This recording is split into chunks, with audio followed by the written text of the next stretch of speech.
Hey, welcome everybody to finally an episode of askxilentflex where you guys send me your questions regarding life because you want a little help with something, and I try to answer with the best words of wisdom that I can to help you guys out with your situations. Now, the first question I have here for you guys today is long overdue, and it goes out to my boy Nascot.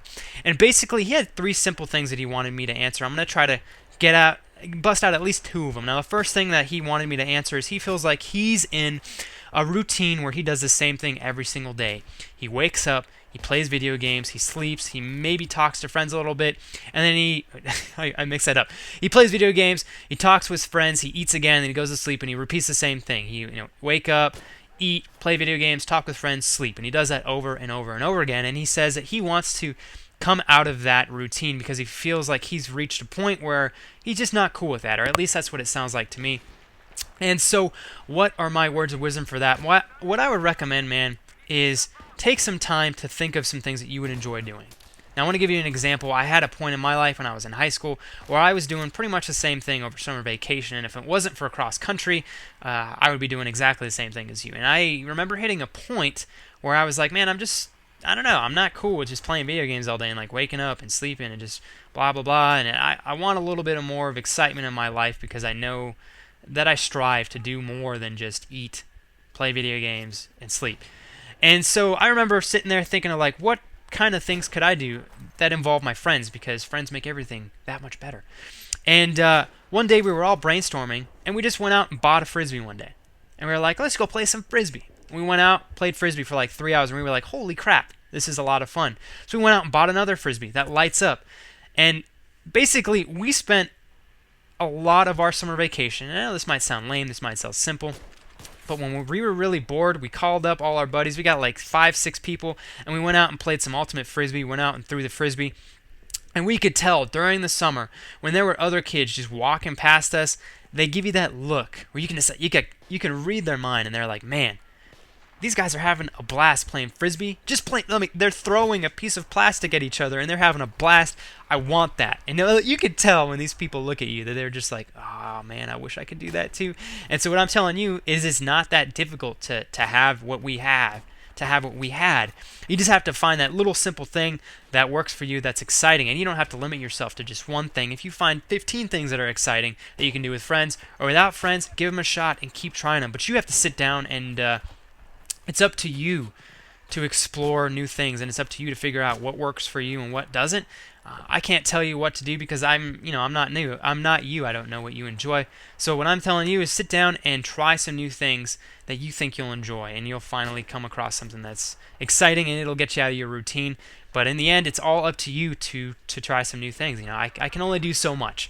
Now, anything that I can help you guys with, I will, and I always give you my opinions, and that's my opinion on that. Now, guys, the second question that he wanted me to answer was, he's telling me that he's having a difficult time getting motivated to get into the gym.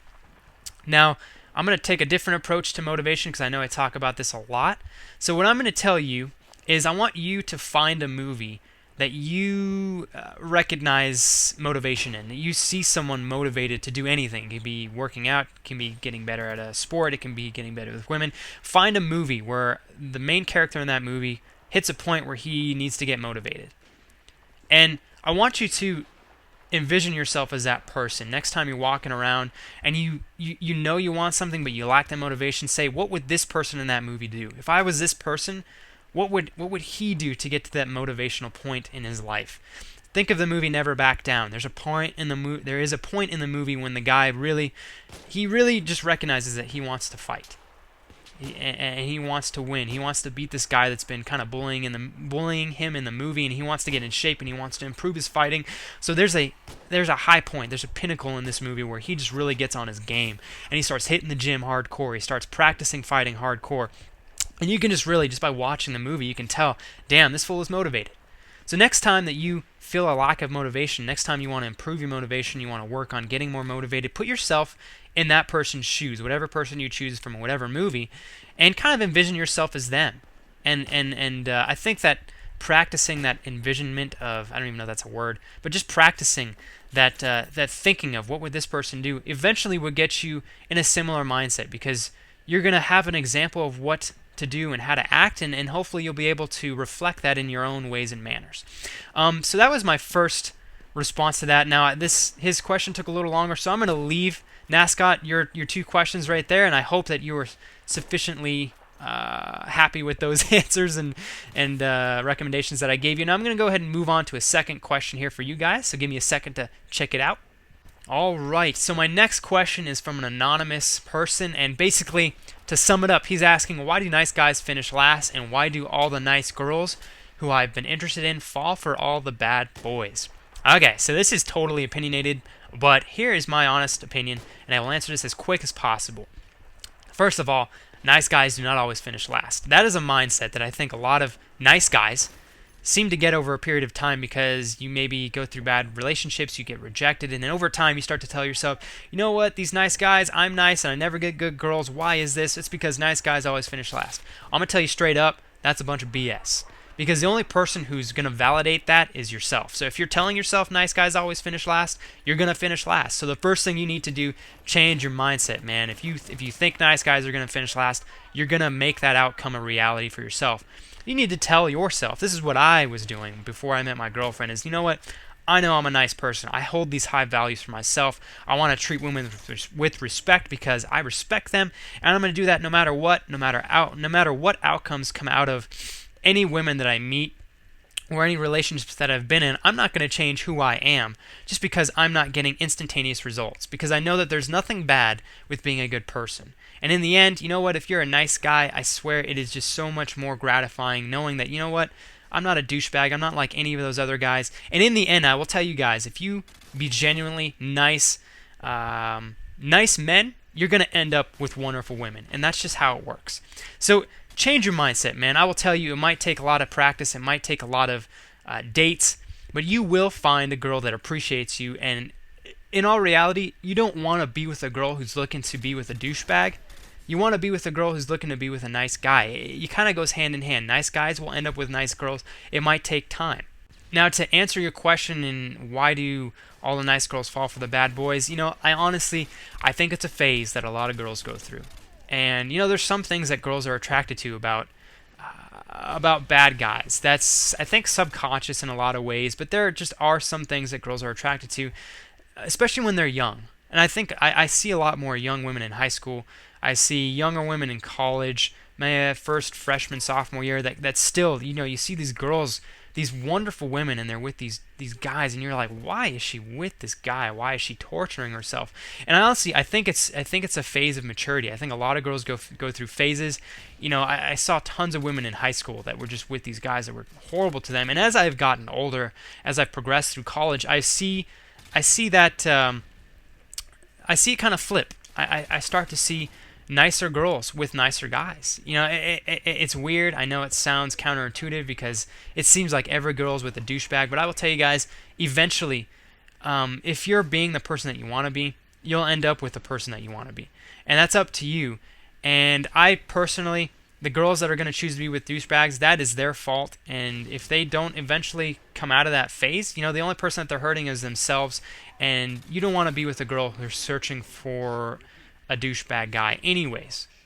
So if you come across women like that, you know what, move on and find a better girl. Because I know it seems like sometimes all the girls go for the douchebags, but that statistic in itself is totally not true. If that were true, then every single nice guy out there would not be with a girl. I wouldn't be with a girl right now. I wouldn't have a wonderful girlfriend that I'm extremely happy with. You know, that just wouldn't be a validating statistic. So I'm telling you right now, that statistic is false. It's up to you to make your desires a reality. Continue being a nice guy. I honestly think that's the way to go. You know, that's my personal opinion, but in the end, it's all up to you. Anyways, I'm going to end this with a final question. Real quick, hopefully. I don't want this video to go over like 13 minutes, but this is from another anonymous person. Very simple. He just asks, I always see girls that I want to date in school, but I'm always too shy to do anything. I've never dated anyone before, which makes this even harder. What advice would you give me to help get started? All right, first of all, the best words of advice is to remind yourself that everybody has been in the same position you have been in.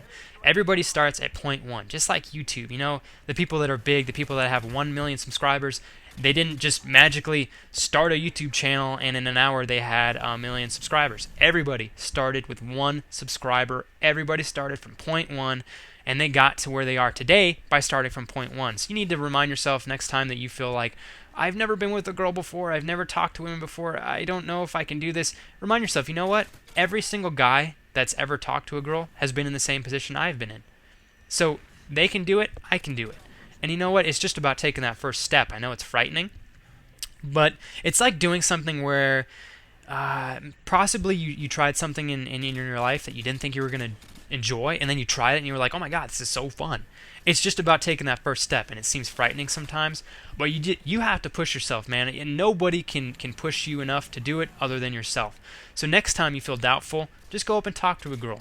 And if you feel, take small steps. Don't go up and just try to talk to her. I mean, you can if you want. You can if you want. But I would recommend that you take smaller steps. Next time you see a girl that's cute, just walk up to her and say, hey, what's up? And go from there. Just talk to her like you would talk to any one of your friends.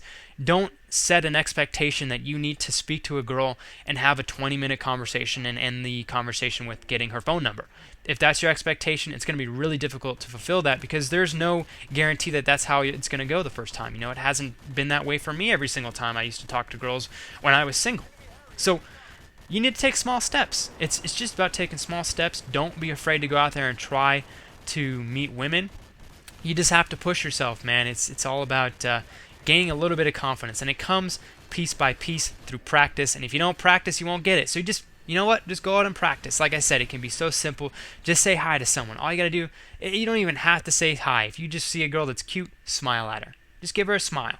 And start from there. Start from point one, and eventually it will get easier and easier and easier. That smile will turn into a hey. That hey will turn into hey, how are you doing? That hey, how are you doing will turn into hey, how are you doing? What are you doing this afternoon? Etc., etc., etc. So as you can see, it's just practice. It's a matter of telling yourself to give it a try and going from there, because we've all been there. I feel like this is turning into a repetitive response, but I wanted to answer at least 3 questions in this video. So guys, I apologize for the long wait in my askFlex series. This video is going to hopefully not hit 13 minutes, because I know most of you guys probably have already peaced out. I hate it when I can. It's so hard for me to make short videos. I don't know, but guys, thank you so much for the time you spent on this video. I want to let you know that askFlex is coming back strong. This series will never die down again. I owe it to you guys to continue this. I think you guys really enjoy this series, so we're going to be busting it out hardcore. Don't even worry. Guys, before this video goes on too long, I want to thank you once again for the time you spent on this video. And as always, stay fly and stay fresh, and I will catch you guys later. Peace out.